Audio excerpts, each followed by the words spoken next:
গৌতম রায় যখন মন্ত্রী তখন ডিসপুরে আমি প্রায় 12-13 বছর কংগ্রেস আর কমলাক্ষ দেবুকাচ্য কংগ্রেস পাইতাম যে ডেইলি বেচারা মন্ত্রী কেন শস্য ব্যাগ মন্ত্রীর নোট বিভিন্ন কাজকর্ম লইয়া এক কথাই হইল এই কংগ্রেস প্রজেক্ট করলে গৌতম রায়ও বসলা আর গৌতম রায়ের এক শিষ্য আমিও এক শিষ্য আর কমলাক্ষ দেবের শিষ্য।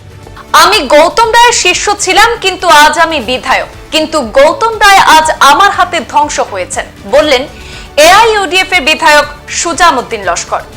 গৌতম রায় যখন কংগ্রেসের মন্ত্রী ছিলেন আমি ছিলাম সাথে, এরপরও গৌতম রায়ের সঙ্গে আমি ও বিধায়ক কমলাক্ষ গৌতম রায়ের শিষ্য ছিলাম।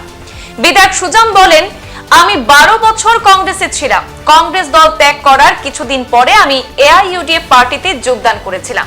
আমার শিষ্য ও বরাকের রাজা মন্ত্রী গৌতম রায় আমার হাতে ধ্বংস হয়েছেন। বর্তমান রায় পরিবারে কোনো নামগন্ধ নেই। আসামে কংগ্রেসের পতন শুরু হতে না হতেই বিজেপিতে যোগ দেন গৌতম রায়। শুনে নিন বিধায়ক সুজামউদ্দিন লস্করের মন্তব্যে তিনি কি বললেন। একসঙ্গে প্রাক্তন মন্ত্রী গৌতম রায়ের সঙ্গে আসিলা। গৌতম রায় যখন মন্ত্রী তখন ডিসপুরে আমি প্রায় 12-13 বছর কংগ্রেস আর কমলাক্ষ দেবুকাচ্য কংগ্রেস পাইতাম যে ডেইলি বেচারা মন্ত্রী কেন শস্য ব্যাগ মন্ত্রীর নোট বিভিন্ন কাজকর্ম লইয়া এক কথাই হইল এই কংগ্রেস প্রজেক্ট করলে গৌতম রায়ও বসলা আর গৌতম রায়ের এক শিষ্য আমিও এক শিষ্য আর কমলাক্ষ দেবের শিষ্য। ওভাবে কংগ্রেসের টিকিট দিয়া যায় বিধায়ক পরপর 3 বার হয়েছে। আমরাও বিশেষ করে সংখ্যালঘু সম্প্রদায়ের মানুষ আমরা ভারতবর্ষ তো আসাম ও বরাকদলিত আমরা এক নন কমিউনাল দল ধর্মনিরপেক্ষ দল হিসাবে প্রায় আমরা দেখি সমর্থন করে আমরা আগে থেকে আছি।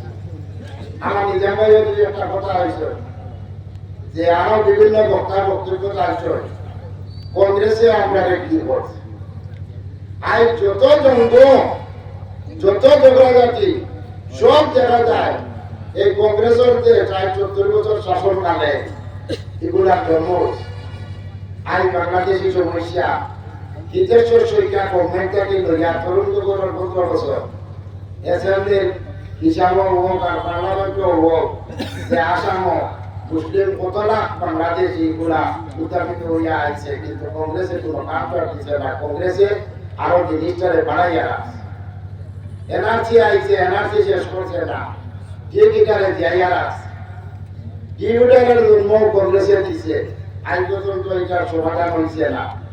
ডিটেনশন ক্যাম্প যে আমরা নিয়ে রাখা হয়েছে যে কারাগারগুলো বানানো হয়েছে আমরা এআইডিএফ সুপ্রিমোর অর্ডারে আমরা 10 কাগজন এআইডিএফ বিধায়ক ডিটেনশন ক্যাম্প গিয়া মানুষের হালতি দেখছি যে বিশেষ করে 95 জন আমরা সংখ্যালঘু সম্প্রদায়ের মানুষ এত কষ্ট যেখানে কাপড় চুপড়ের কিছু ব্যবস্থা আমরা সুপ্রিমোর করিয়া দিচ্ছি।